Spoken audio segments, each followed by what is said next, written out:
ادھر قریب قریب ہو جائے، ادھر آ جائیے۔ اعوذ باللہ من الشیطان الرجیم، بسم اللہ الرحمن الرحیم۔ کل نفس ذائقۃ الموت، یہ لفظ آپ نے، یہ آیت آپ نے بہت سنی ہوگی۔ ہر بندے نے مرنا ہے، اور ہر بندہ کہہ رہا ہے کہ مرنا ہے، اس سے کوئی انکار ہی نہیں کر سکتا۔ اور یہ بھی کتنے لوگوں سے آپ نے سنا، میں مرنے سے نہیں ڈرتا، موت صرف اللہ کے ہاتھ میں۔ بھائی یہ تو سب مانتے ہیں، اس میں کون سی آپ نے نئی بات کہہ دی؟ بات یہ ہے کہ اس مرنے کے بعد کیا ہوگا، کبھی یہ سوچو نا، جانا کہاں ہے؟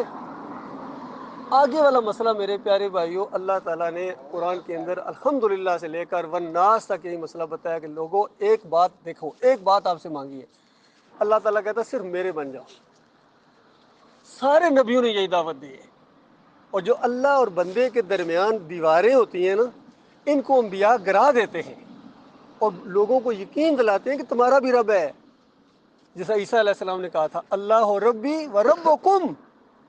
عیسیٰ علیہ السلام نے اپنے دور میں کیا کہا تھا؟ اللہ ربی، وہ میرا رب ہے، والد نہیں، ابو نہیں، باپ نہیں، اللہ ربی و ربکم، تمہارا بھی رب ہے، یہ نہیں کہ میرا کوئی زیادہ ہے، تمہارا بھی رب ہے، فاعبدوہ، اسی کی بندگی کرو، ھذا صراط مستقیم، یہ سیدھا راستہ ہے۔ دیکھو سیدھا راستہ بتا کے گئے تھے نا، بعد والوں نے کیا کیا؟ عیسیٰ علیہ السلام کو اللہ کا بیٹا بنا دیا۔ تو قصور کس کا ہوا؟ بعد والوں کا، جنہوں نے اس الٹی پٹی پر ان کو چڑھایا۔ عیسیٰ علیہ السلام تو صحیح بات بتا کے گئے۔ اسی طرح ہمارے آخری نبی محمد صلی اللہ علیہ وآلہ وسلم یہی بات بتا کے گئے ہیں کہ مجھے جب بھی یاد کرو میں کیا ہوں؟ عبدہ و رسولہ، عبد پہلے ہوں، عبد اللہ کا بندہ۔ اور دوسری جگہ اللہ تعالیٰ کہتا ہے کہ جس نے بندہ ہونے سے انکار کیا نا، اس کی سزا میں نے جہنم رکھی ہوئی۔ جس کو ذرا یہ تھوڑا شرم ہوتی ہے میں اللہ کا بندہ کیوں بن جاؤں، تھوڑی سی شرم محسوس ہوتی ہے، چاہے وہ بادشاہ ہے، چاہے مزدور ہے، چاہے میسن ہے، اس کو تھوڑی سی محسوس ہوتی ہے کہ میں بندہ بنوں، تو مالک فرماتا ہے اس کی سزا میں نے آگ رکھی ہوئی ہے، اور اگر الہ ہے یا کوئی بچا سکتا ہے تو چھڑائے نہیں اس کو میرے سے۔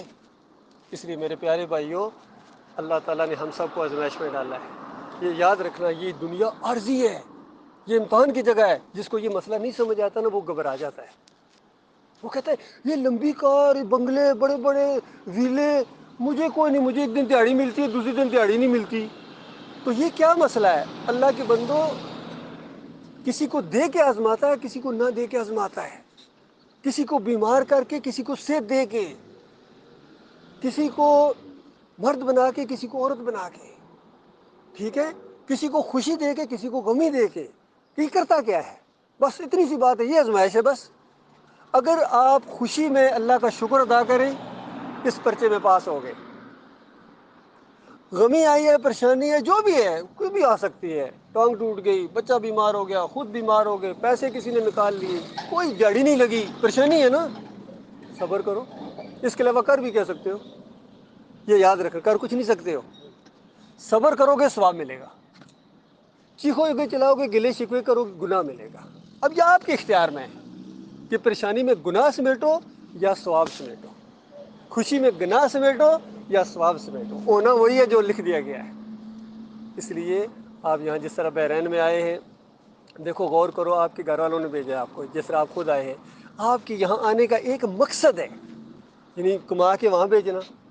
اور اگر یہ مقصد بھی بندہ بھول جائے، یہاں عیش کے اندر یا دوسری چیزوں کے اندر پڑھ کے، تو بتاؤ آپ تو جب واپس جائیں گے 2 سال بعد، تو سارے کیا کہیں گے؟ وہ کیا گئے کیوں تھے، تمہیں بھیجا کیوں تھا؟ وہ کام تو کیے، 2 سال نہ خط لکھا، نہ فون کیا، نہ پیسہ بھیجا، خالی بوڑھی، بلکہ پتہ چلا ہے کہ کتنے لوگوں کے تم نے قرضے لے ہیں، یہاں وہاں کھاتے رہو، یاشیاں کرتے رہو، اب ان کو دینے بھی ہیں، وہ بھی تنگ کرتے ہیں۔ اگر اس طرح ایک بندہ جا رہا ہے، اور دوسرا وہ بندہ ہے جو ہر مہینے کچھ نہ کچھ بھیجتا ہے، جب 2 سال بعد گیا ہے، اچھے خاصے گفٹ لے کے گیا ہے، پیسے لے کے گیا ہے، دینار لے کے گیا ہے، تو سارے خوشیاں منائیں گے، سارا معاملہ ہوگا۔ یہی زندگی کی مثال سمجھ لو، جس نے یہاں اس مسئلے کو سمجھ لیا اور اس کے بعد عمل کرنا شروع کر دیا، جب دوسری زندگی میں جیسا قدم رکھے گا خوشیاں منائے گا، اس کے رشتہ دار خوشیاں منائیں گے، یہ خود خوشیاں منائیں گے، انبیاء اس کو شاباش دیں گے، فرشتے کہیں گے بہت زبردست، شاباش ہے، وہ زبردست، تم نے مقصد کو نہیں بھولا۔ سب سے بڑی بات، اللہ جو ہے نا وہ شاباش دے گا، یہ ہونے والا ہے۔ اس لیے آج مسلمانوں کی جو ہر جگہ درگت بنی ہوئی ہے، مار پڑ رہی ہے، ذلت اور خواری، یہ اس نقطے کو نہ سمجھنے کی وجہ سے۔ اس نے اللہ کے علاوہ دوسرے درگاہیں بنائی ہیں، کوئی مزاروں کے سامنے جھکتا ہے، کوئی پیروں کے سامنے جھکتا ہے، کوئی تعویذ گنڈا پہنے ہوئے ہے، کوئی یا علی مدد، کوئی یا رسول مدد، کوئی یا غوث مدد. اللہ کیا کر رہا ہے؟ کبھی سوچا ہے؟ جس کو آج پکار رہے ہو یہ اللہ کو پکارا کرتے تھے. انبیاء اللہ کو پکارا کرتے تھے، علی رضی اللہ کو پکارا کرتے تھے. وہ نہیں کہتے تھے ہمیں پکارنا. اگر وہ کہتے ہمیں پکارنا تو عمل برباد ہو جاتے. اس لیے میرے بھائیوں، ان فرقوں سے بھی نکلو. کوئی بریلوی بنا دیا گیا، کوئی دیوبندی ہے، کوئی اہل حدیث ہے، کوئی سہروردی ہے، کوئی نقشبندی ہے، کوئی چشتی ہے، کوئی قادری ہے. ان کے گنے بھی نہیں. کوئی یہودی ہے، کوئی عیسائی ہے، کوئی قادیانی ہے، کوئی شیعہ ہے، کوئی رافضی ہے. بتاؤ مسلمان کدھر ہیں؟ مسلم کدھر ہیں؟ انبیاء کے ماننے والے مسلم ہوتے ہیں. یہ فرقوں میں جب بٹے ہیں آپس میں ان کی طاقت پارا پارا ہو گئی. اور فرقہ بندی شرک ہے. فرقہ بندی شرک ہے. صحابہ کرام مسلم تھے، نہ وہ یہودی تھے، نہ نصرانی تھے، نہ بریلوی تھے، نہ دیوبندی تھے. کیا تھے؟ مسلم تھے نا. تو ہم بھی اگر مسلمان جائیں گے تو کیا اللہ ناراض ہو جائے گا؟ اتنی بات آپ کو بتانے ہیں، کوئی اور نہیں. کوئی نوٹ ووٹ چندے کی اپیل نہیں ہے آپ سے. یہ ہمدردی کیونکہ اللہ کا حکم ہے. ان بھائیوں کو میں نے کہا تھا میرے ساتھ ہیں، ہم بھی آپ ہی کی طرح ہیں، مستری مزدور ہیں. کوئی ایسا نہیں کہ ہم بڑے افسر لگے ہوئے، ایسا کوئی نہیں ہے. ہم بھی آپ کی طرح. کسی کا کام ذرا یہ، کسی کا کام ذرا یہ. ٹھیک ہے، لیکن مقصد سب کا ایک ہی ہے. اللہ کو آج جو راضی کر لے گا، چاہے ایک مزدور ہے، کوئی جانتا بھی نہیں کل جنت کی بادشاہی کے اندر بادشاہ بنایا جائے گا. یاد رکھنا، یہاں دنیا میں ایک بادشاہ ہوتا ہے ایک ملک کا. ایسا ہی ہے نا؟ جنت میں ہر بندہ بادشاہ ہوگا. ہر بندہ بادشاہ ہوگا. حیران ہو آپ؟ کوئی وہاں مستری مزدور نہیں ہوں گے. آپ سے اللہ نے وہاں گھر نہیں بنوانے. آپ عیاشیاں کریں گے، وہاں عیش کریں گے. اور وہ وقت 1 منٹ بعد بھی آ سکتا ہے. ابھی سے یاد رکھو، دور کوئی نہیں ہے. 1 گھنٹہ بعد بھی آ سکتا ہے. 10 سال بعد بھی آ سکتا ہے. زیادہ سے زیادہ کتنے جیو گے؟ آخر مرنا. وہ وقت آنا ہی آنا ہے. اس لیے گھر والوں کی بھی فکر ضروری ہے، لیکن ان کا بھی روزی والا اللہ ہے. یاد رکھیے، یہ نہیں کہ گھر والوں کے بچوں کی وہ روزی کی وجہ سے آپ اپنا ایمان عقیدہ ہی چھوڑ دیں، آپ اللہ پر بھروسہ ہی چھوڑ دیں، اللہ کو گلے شکوے کرنا شروع کر دیں. ایسا نہ کرنا کبھی بھی.